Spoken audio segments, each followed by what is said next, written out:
This episode of The Trail Went Cold is brought to you by our sponsor, Wink, whom we would like to thank for being such a great supporter of our show.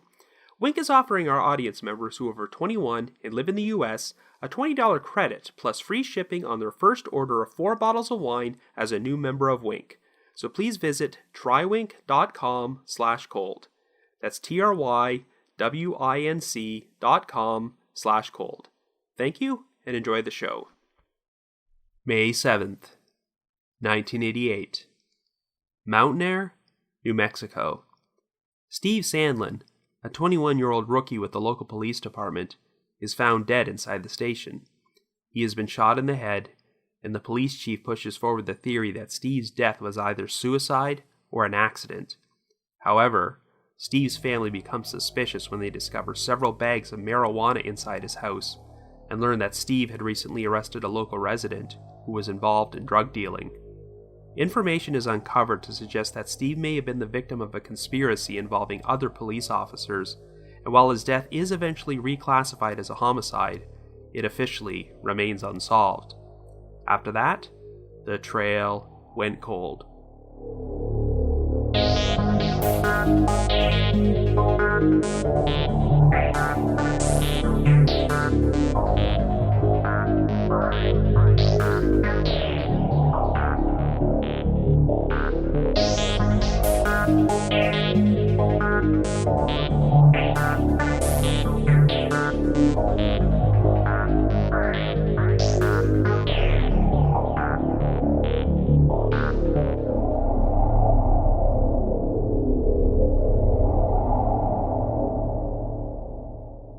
Hello everyone, and welcome to the latest episode of The Trail Went Cold. I'm your host Robin Warder, and today's episode will be covering a strange mystery involving a police officer, the unexplained 1988 death of Steve Sandlin.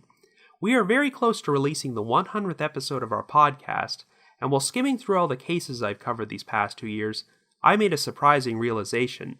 Not one of them involves the unsolved murder of a police officer. Many law enforcement officers are killed in the line of duty every year, but in the majority of those cases, the perpetrator is brought to justice. The death of one of their own will often motivate police departments to solve the case as quickly as possible, but sadly, sometimes this does not happen because the victim's fellow officers were actually involved. Today's story was featured on Unsolved Mysteries and involves the death of a rookie officer named Steve Sandlin, who was found dead under suspicious circumstances inside his own police station. While his superiors initially tried to write off his death as a suicide or tragic accident, there was a lot to suggest something very fishy was going on here, and that an ambitious young cop who only wanted to do the right thing found himself caught up in a web of corruption which cost him his life. Next month will officially mark the 30th anniversary of Steve's death, so I think now would be an ideal time to delve into this case and figure out the most likely explanation for what happened to him. However, before we get started, just a quick reminder that The Trail Went Cold is a weekly podcast which is currently available for download on several platforms, including iTunes, Stitcher, and Google Play Music. So if you like this podcast, be sure to subscribe to it, and please leave us a rating or review on any of those sites to help spread the word. And here's a very big announcement.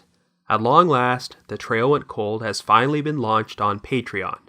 So if you would like to support the show, please visit our page at patreon.com/thetrailwentcold, and for as little as $1 a month, you can garner access to exclusive rewards from our podcast, which may include stickers and personalized thank you cards from yours truly, early access to episodes, and bonus audio and video content.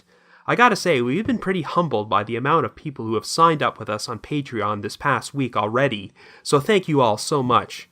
I plan to thank each and every one of you individually on the show, but in order to avoid reading 50 to 60 names at a time, I'm going to thank all of our patrons in increments. So at the end of this episode, I'm going to thank 20 of our patrons, and if you don't hear your name mentioned today, rest assured, you will hear it mentioned on another episode in the near future. So with all that out of the way, let us now examine the unsolved disappearance of Steve Sandlin.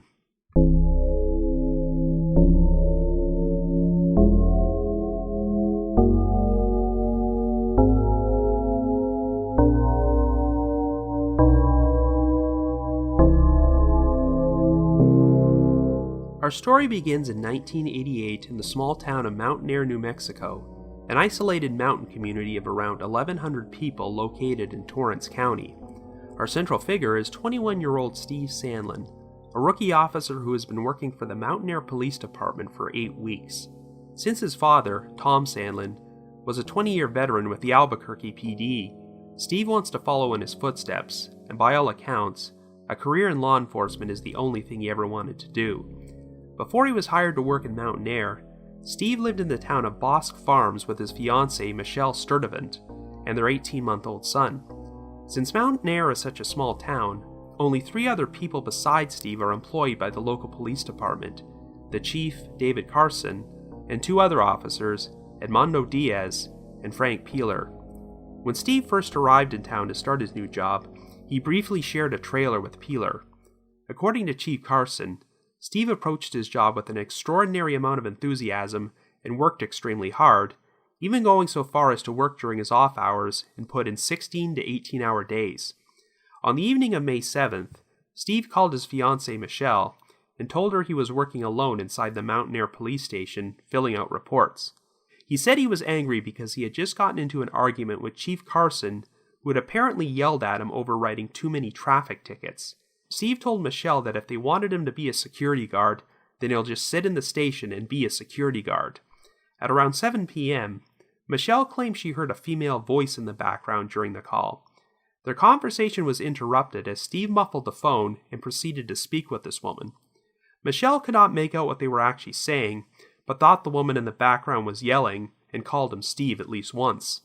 Steve got back on the line and told Michelle that the woman was looking for town hall and that he had to go, but assured her the whole thing wasn't a big deal. Steve then hung up the phone, but unfortunately, this would turn out to be the last time he was confirmed to be alive. Shortly thereafter, Chief Carson claimed that he received a radio call from Eugene Wright, a soldier on leave from Fort Hood, Texas, who happened to be a friend of his son. Wright told him that he had just entered the police station and discovered one of the officers on the ground surrounded with blood. At around 7:45, Carson and one of his 2 officers, Edmundo Diaz, arrived at the scene together and found Steve's body on the floor. He had been shot in the head, and his .357 Magnum was resting by his side. Steve was still alive at this time, so Carson called for help, but shortly after emergency medical services arrived, he passed away and was pronounced dead at the scene. It would turn out that the bullet which killed Steve had been fired from his own gun, which was missing 1 round. According to Carson, he did not see any noticeable signs of foul play or that a violent confrontation had taken place inside the police station. His initial assessment was that Steve may have decided to commit suicide, possibly because he was disillusioned about their final conversation together. As you'll recall, Steve had told Michelle that Carson yelled at him earlier that afternoon over traffic tickets he had written. Carson confirmed that the conversation did take place, but that it was more amicable in nature. He said he had simply advised Steve to slow things down and take it easy and not burn himself out because, quote-unquote, you don't have to catch everybody. In spite of this, Carson thought Steve seemed a little down after the conversation and wondered if perhaps it might have prompted him to take his own life. Of course, Steve's family and friends completely refuted the idea that he was suicidal and that such a minor incident could have compelled him to shoot himself. According to Michelle, while Steve seemed angry during their final phone call, he had also been discussing their plans to celebrate Mother's Day the following day, which did not seem like the actions of someone planning to commit suicide. Carson also pushed forward the idea that Steve's death may have been an accident, as he was apparently prone to playing with his gun, so perhaps the weapon accidentally discharged and fired the fatal bullet into his head. Well, the results of Steve's autopsy were inconclusive, but it did bring up some troubling issues. For starters, the coroner believed that the gun may have been as much as 2 feet away from Steve's head when the shot was fired, and it seemed pretty out of the ordinary for someone to commit suicide by holding their gun such a long distance away. There was also what was described as a very insignificant amount of gunpowder on Steve's hand, which seemed to go against the idea that he could have fired the weapon himself. Steve also had bruises on both of his cheeks and a cut over his left eyebrow, though they theoretically could have been caused by the force of his head hitting the floor. All that being said, since the Mountaineer PD had virtually no formal training in handling evidence, Steve's death scene had not been properly preserved and sealed off. But in spite of these discrepancies, the state attorney general would not completely rule out the possibility of suicide or accidental death, so it was officially classified as undetermined. However, there were a number of red flags to suggest to Steve's family that something was wrong. Steve's funeral was heavily attended by some of Mountaineer's most prominent citizens, including the mayor and the town council. Investigators from the Attorney General's office were in attendance, and some of Tom Sandlin's former colleagues with the Albuquerque Police Department made the trip to Mountaineer to be there. Yet no one else from the Mountaineer PD, including Chief Carson, Edmondo Diaz, and Frank Peeler, attended Steve's funeral, even though a notice had been published which said they would be honorary pallbearers. They would later claim that Steve's death hit them pretty hard, and they couldn't bring themselves to attend, but it was very out of the ordinary for police officers to not pay their final respects to one of their own after they were killed in the line of duty. If that wasn't enough, within a week of Steve's death, Peeler resigned from the force, and the official reason was that he had been found to have contributed to the delinquency of a minor by giving them alcohol. Anyway, 3 days after Steve was killed, his fiancée Michelle, along with his mother and stepfather, went to his house to collect his belongings. To her shock, Michelle discovered 5 bags of marijuana inside a drawer in the kitchen.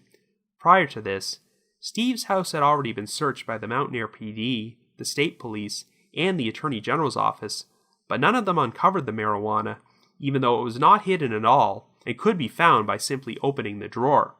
Steve's family were adamant that he never used drugs, and a toxicology report found no trace of marijuana or any other drugs in his system. There was another disturbing discrepancy. Since he originally joined the police force, Steve had always carried around a small tape recorder to keep a record of all the traffic stops he made while on duty. He had apparently recorded multiple cassette tapes worth of material during his 8-week tenure with the department, but Steve's family could not find these tapes anywhere inside his house.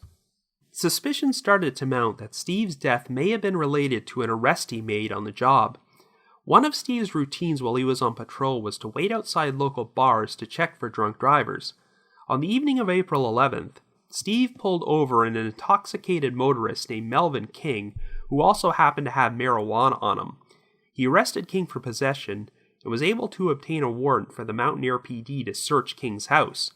They wound up finding 54 pounds of marijuana, which had a street value of around $100,000. Well, within days of this bust, Steve apparently started receiving death threats, including anonymous notes and phone calls. By this point, Steve had moved out of the trailer he shared with Frank Peeler and was renting a house, but since he often found threatening notes on the front door, he became too paranoid to sleep there. 3 days before his death, Steve asked a friend to spend the night at his house with him because he was scared to be alone. Anyway, after his arrest, Melvin King was released on a $100,000 bond, but all the charges against him were eventually dropped when the 54 pounds of marijuana recovered from his house went missing.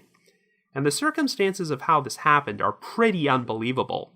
After the marijuana was seized, it pretty much just had to sit on a floor in a corner of the Mountaineer police station while the officers guarded it because there was no secure place to store it. It was eventually transferred to the Torrance County Sheriff's Office in Estancia, 30 miles away, and kept inside a storage locker before it was moved into a locked trailer in an impound yard outside the station. At some point, someone apparently smashed one of the trailer's windows, broke inside, and stole all 54 pounds worth of the marijuana. But there was a disturbing discrepancy about this alleged theft. Torrance County Undersheriff Gary Watts claimed that the marijuana was not actually put inside the trailer until 6 days after Steve's death, but the mayor of Mountaineer claimed that he started hearing rumors about this theft weeks before Steve was killed. The bags of marijuana which were discovered in Steve's kitchen drawer had red and white tape on them normally used by law enforcement agencies to label evidence, which seemed to indicate that this was some of the same marijuana that had been seized from Melvin King, yet here it was inside Steve's house, days before it was supposedly stolen. King was later interviewed and denied any involvement in Steve's death, claiming he was not even in Mountaineer on the night he was killed. And incidentally, Sheriff Watts and 3 of his deputies would be arrested 1 year later on charges of larceny and conspiracy, after it was discovered that they stole items during a drug raid in September of 1988. In the end, 2 of the deputies pled guilty to misdemeanors, but the charges against Watts and the 3rd deputy were dismissed. Tom Sandlin remembered a conversation he had with his son shortly before his death, in which Steve expressed disillusionment over the Mountain Air Police Department.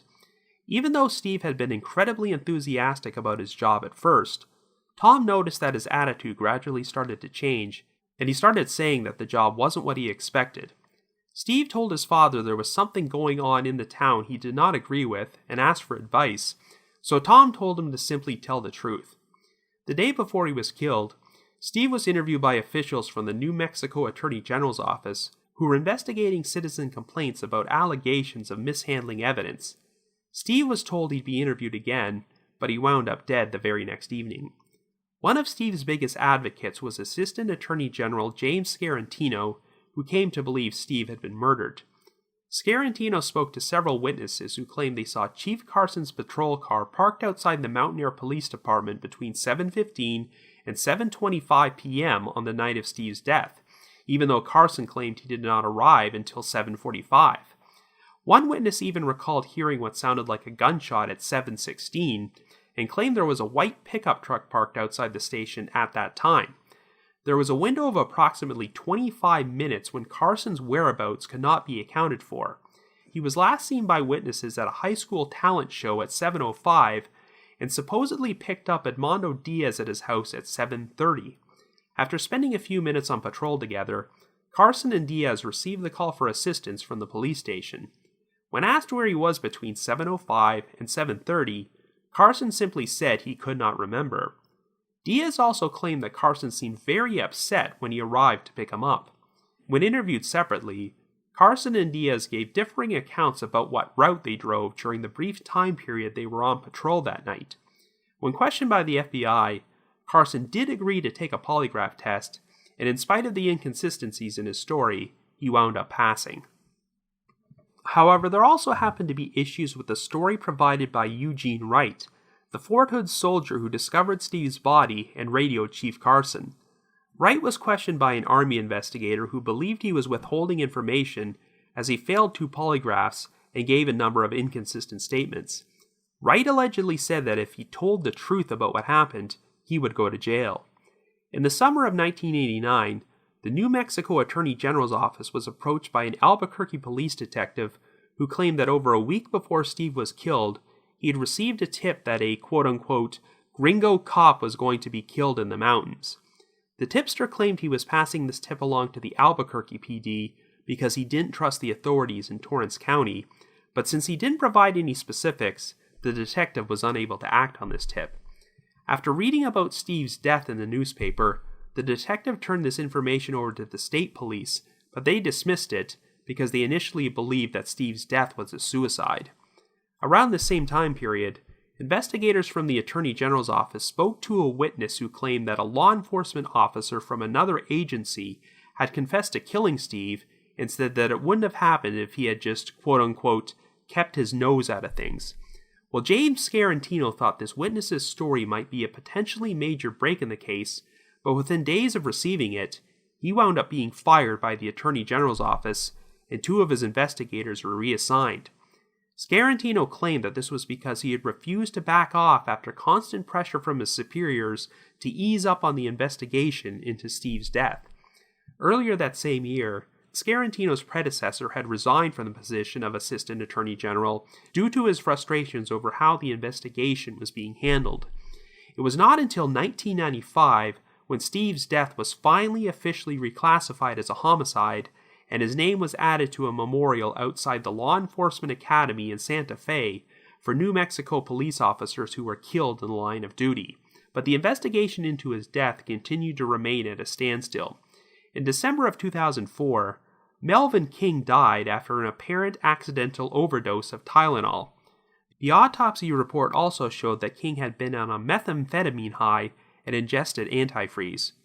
In 2013, the current police chief of Mountain Air finally decided to, quote-unquote, try and right a wrong. He reached out to Steve's family and paid tribute to him by erecting a 4-foot monument dedicated to his memory outside the entrance to the police station and holding a ceremony to commemorate the 25th anniversary of his death. But unfortunately, after 30 years, there are still no answers about who actually killed Steve Sandlin. So I guess you could say the trail went cold. But before we continue, I think it would be an ideal time to pour myself a glass of wine and propose a toast to our wonderful sponsor, Wink, as we are very grateful to have them supporting our podcast. Wink is targeting a new generation of wine drinkers who want to do away with the pretense and simply enjoy reasonably priced, great wine. Wink custom tailors wines to the taste of the individual consumer and delivers 3 bottles of wine each month to your doorstep for $39 plus free shipping. When you visit Wink and take their 20-second palate profile quiz, you'll get instant wine recommendations based on your unique profile. The price point for most wines is $13, so by signing up with Wink, you are getting your first bottle for free. Wink is offering our audience members who are over 21 and live in the US a $20 credit plus free shipping on your first order of 4 bottles of wine as a new member of Wink. Your wine delivery will be branded Wink. Wink is the wine club associated with Wink. So what vintage of wine should I select for our toast? Here's a great one from Italy, a 2016 bottle of Far and Wide Frappato, which has tasting notes of pink pepper, plum, tart cherry, thyme, and tomato leaf. Far and Wide explores varietals from the far reaches of the globe, like Frappato, a little-known Sicilian grape grown in the shadow of Mount Etna. This exotic wine is a medium-bodied red that takes a slight chill perfectly. Friendly, easy to drink, and even easier to pair with food, this wine will take your next get-together to new destinations. Given that it's from Italy, it goes great when served at room temperature with pizza and pasta with red sauce, along with poultry and fish. So to receive a $20 credit and free shipping on 4 bottles of wine just like this one on your first order, go to trywink.com/cold. That's trywink.com/cold. trywinc.com/cold. So let's raise our glasses high, and here's a toast to Wink. Thank you, and enjoy the rest of the show.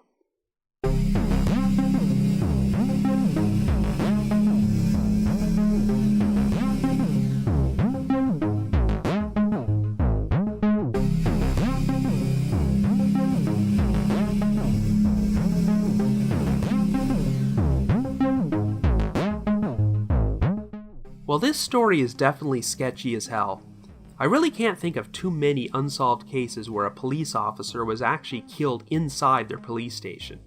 Steve Sandlin sounded like an incredibly ambitious, enthusiastic young man who only wanted to do good and could have had a potentially great career in law enforcement, but unfortunately, it sounds like he wound up getting hired by a rather dysfunctional police department.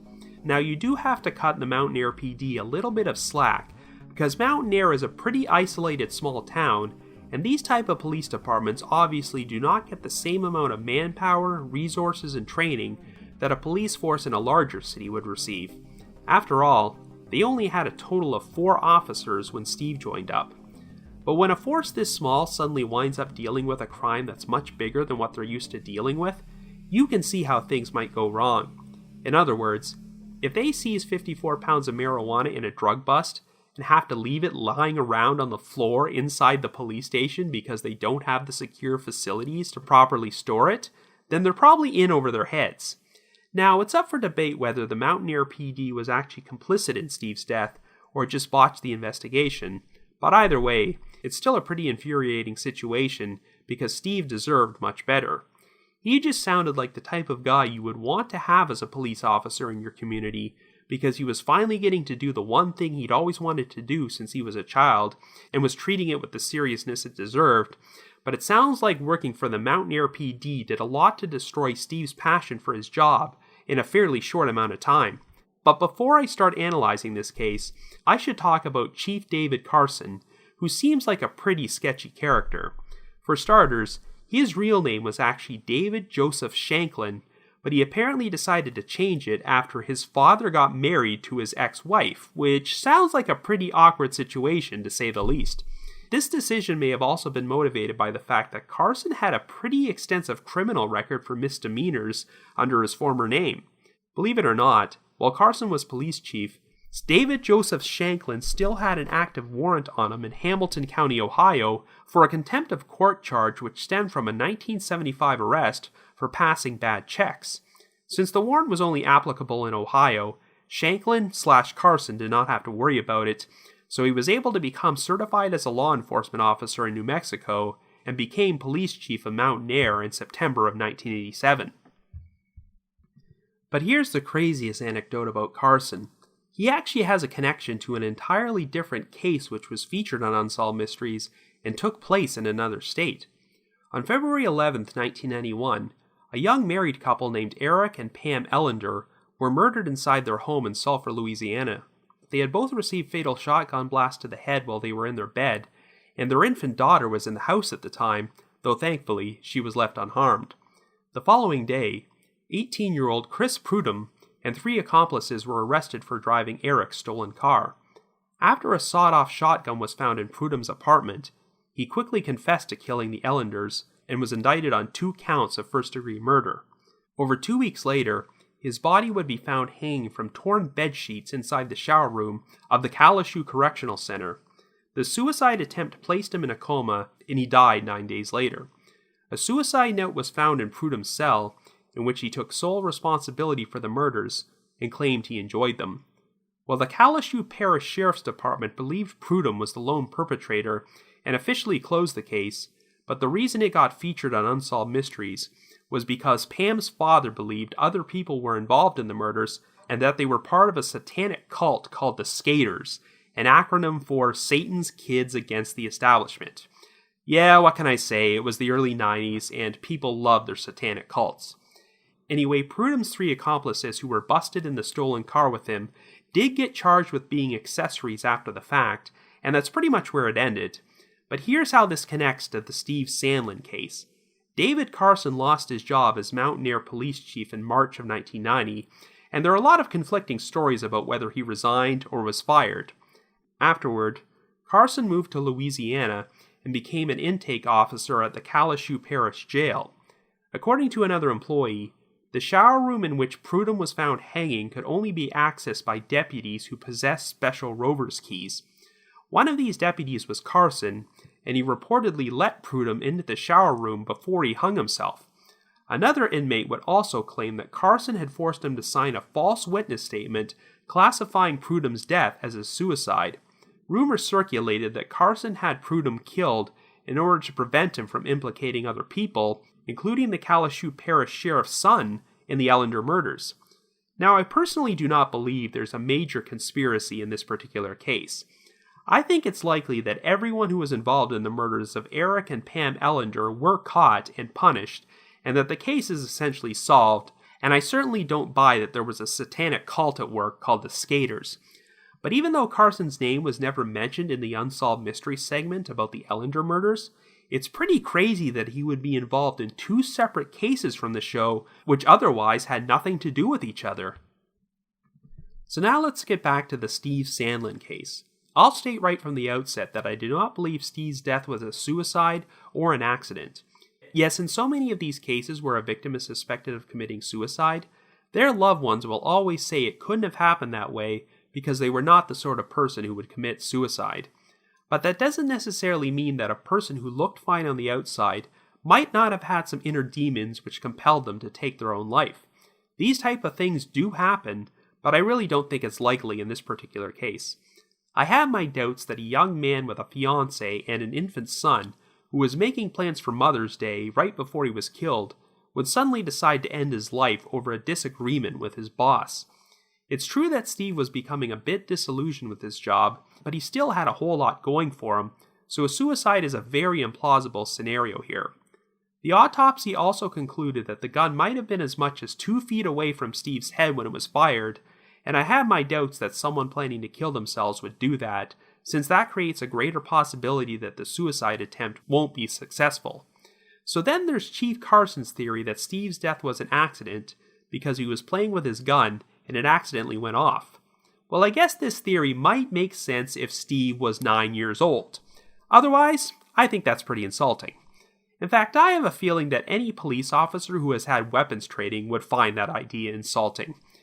Yes, I'm sure there are documented cases in which cops were killed or injured because they mishandled their gun and it went off accidentally, but by all accounts, Steve was a very responsible police officer who took his job very seriously, and it's hard for me to believe that a 21-year-old man would just feel compelled to pull out a loaded gun and play with it like some kid while the trigger was pointed at his head until it discharged and killed him.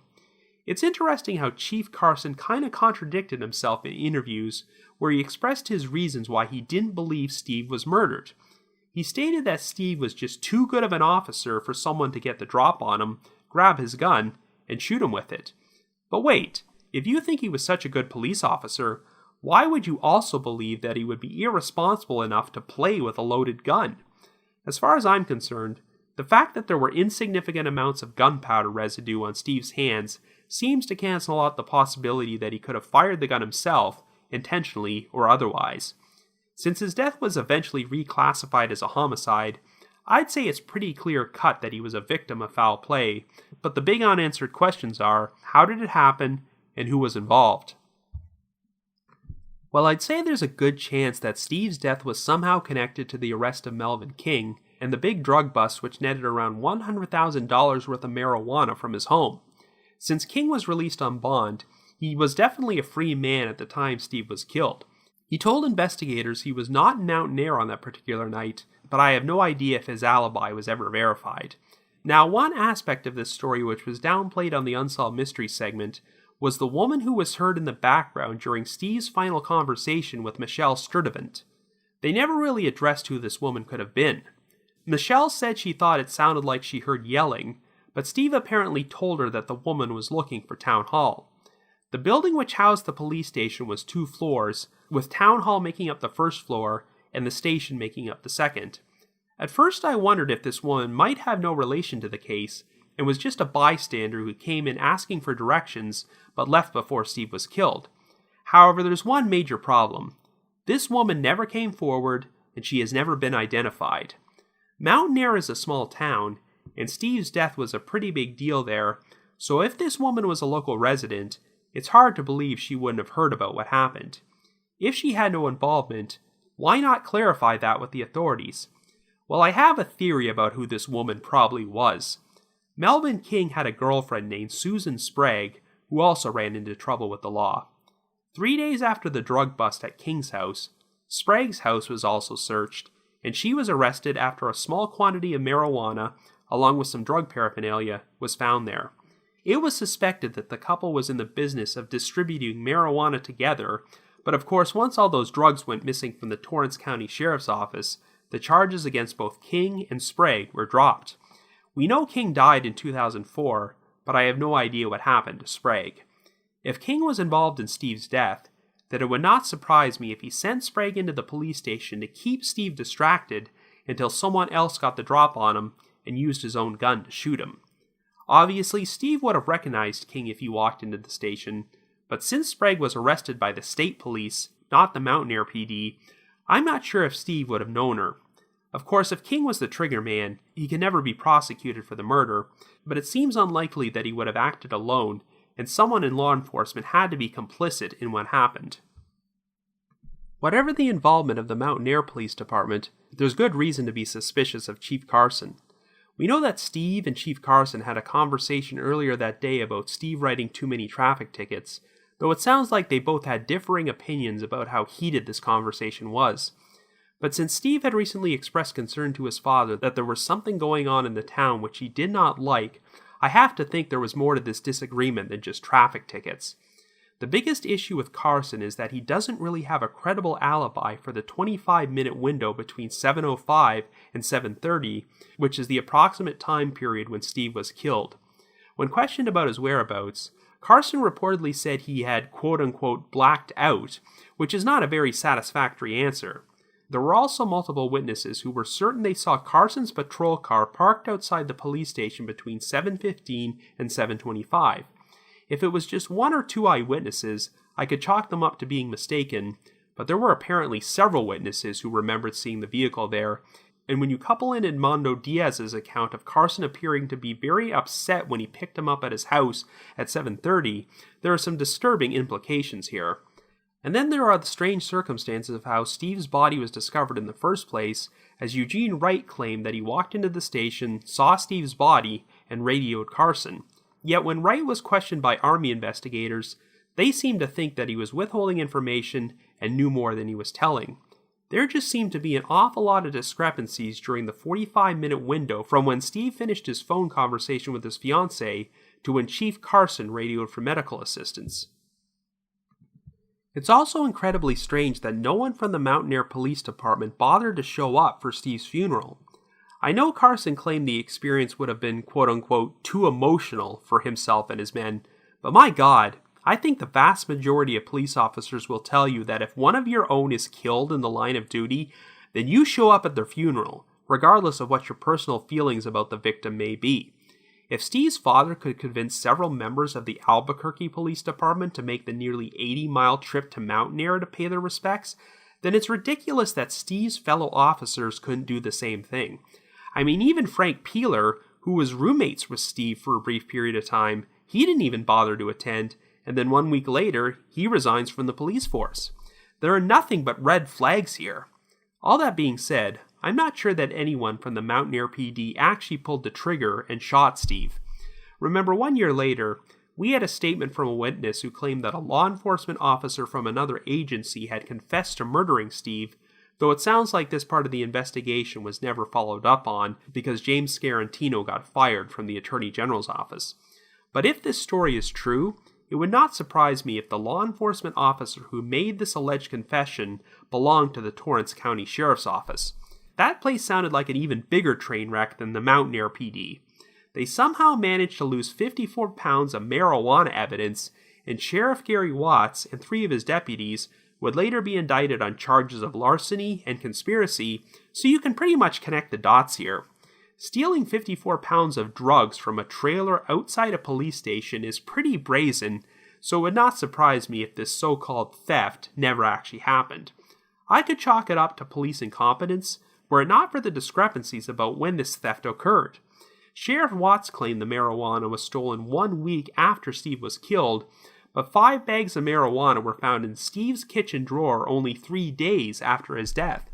Since there appeared to be police evidence tape on the bags, I have to believe this was some of the same marijuana which was seized from Melvin King's house and booked into evidence at the Torrance County Sheriff's Office.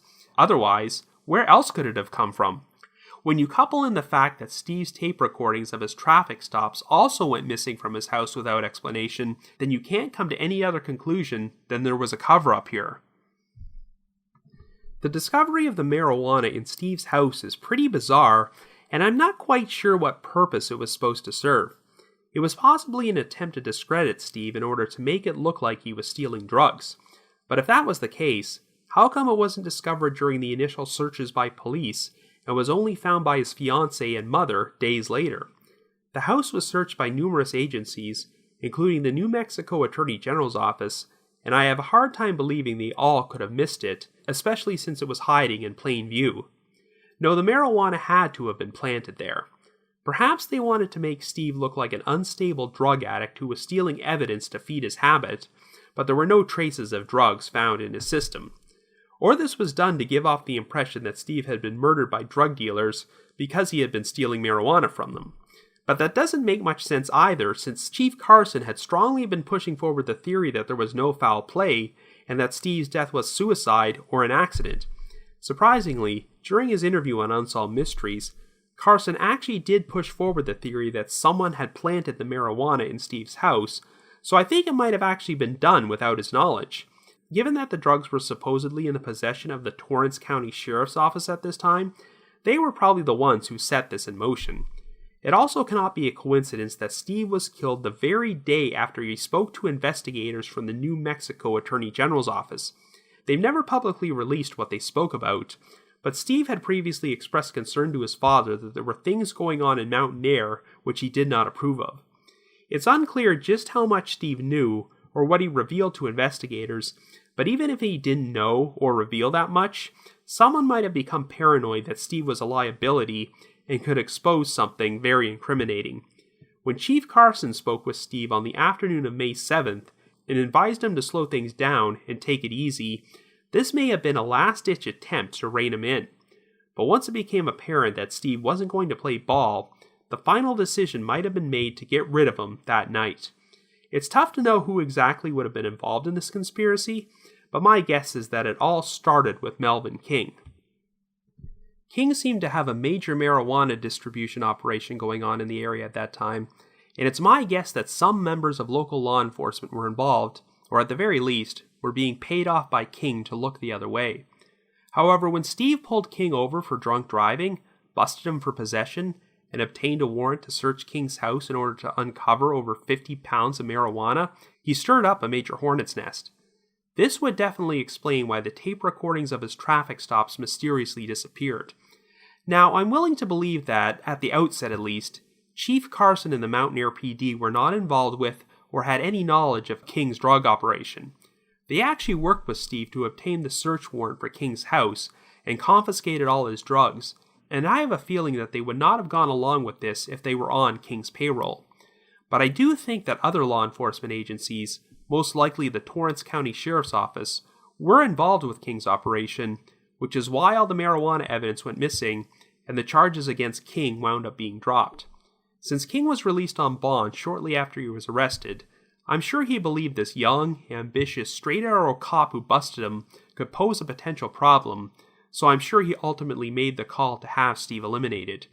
Remember, King's girlfriend, Susan Sprague, was also facing her own drug charges, which is why I think she was the woman heard in the background during Steve's final phone call.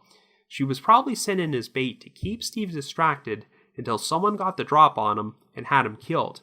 This was probably necessary so that they could get their hands on Steve's gun and shoot him with it, making it easier to craft a cover story that he either committed suicide or was killed accidentally when his weapon discharged. Now, it's hard to know who exactly was involved in this and who actually pulled the trigger. It's tempting to say that it was Melvin King, but we do have an alleged confession by a law enforcement officer from another agency who claimed he shot Steve. I can actually believe King might not have been present at the scene when the murder took place, because Steve would have recognized him and been on his guard if he saw King entering the station. But if the perpetrator was another police officer, then it probably would have been easier to catch Steve by surprise. Now, regardless of who pulled the trigger, I think there are at least 3 people whom I believe are not telling the full truth about what happened and have to be involved. Chief Carson, Edmundo Diaz, and Eugene Wright, the soldier who supposedly discovered Steve's body.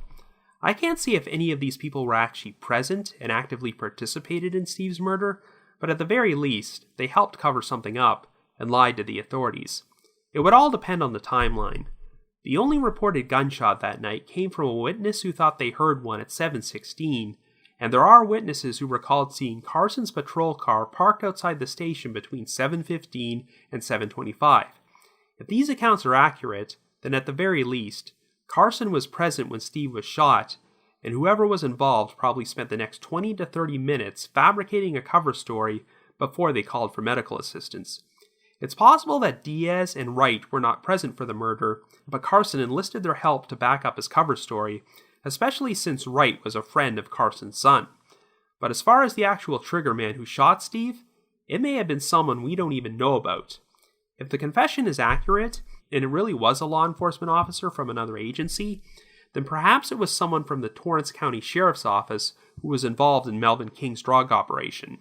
Regardless, this is just a very sad tale of an honest young man who was finally living his dream of becoming a police officer and only wanted to do the right thing, but wound up getting swallowed in a web of corruption. When he pulled over Melvin King for what seemed like a routine DUI, he inadvertently wound up getting embroiled in something which was a lot bigger than he expected, and he was ultimately killed for it. Sadly, after all this time, I'm not sure if any of the people who were involved could still be indicted for their role in Steve's murder. Melvin King is now dead, and I'm not even certain David Carson is still alive today, given that he would now be in his late 70s. But even if Steve's killers are never brought to justice, at the very least, his death was reclassified as a homicide, and his name officially added to the memorial of police officers who were killed in the line of duty. That's how he deserves to be remembered, rather than as someone who committed suicide on the job, or was killed because he was playing around with his gun. However, since multiple people were likely involved with what happened, someone out there probably still knows something and could come forward with the full truth and provide closure for Steve's loved ones. So if you happen to have any information on the unsolved death of Steve Sandlin, please contact the appropriate authorities. But if you just have your own thoughts about what happened, feel free to leave me a comment or send me an email at robin.warder@icloud.com. That's robin.warder@icloud.com.